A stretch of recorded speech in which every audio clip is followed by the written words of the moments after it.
যেতিয়ালৈকে মই মুখ্যমন্ত্ৰী থাকোঁ মিয়াৰ বিৰুদ্ধে মোৰ যুদ্ধ চলিয়ে থাকিব। এইটো মোৰ কথা নহয়, মুখ্যমন্ত্ৰী ডাঙৰীয়াৰ কথা।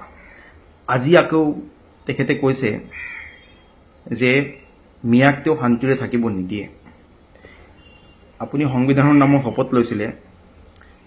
মই আপোনাক সংবিধানৰ কথা নকওঁ, কাৰণ সংবিধানৰ ওপৰত আপোনাৰ বিশ্বাস নাই।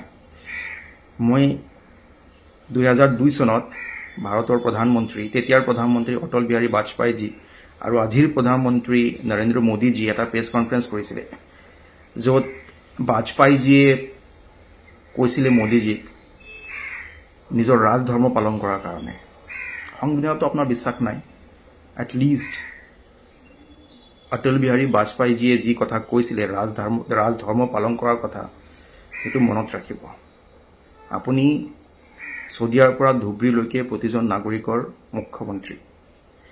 এই কথাটো আপুনি মনত ৰাখিব। You are not a 2 rupees troll.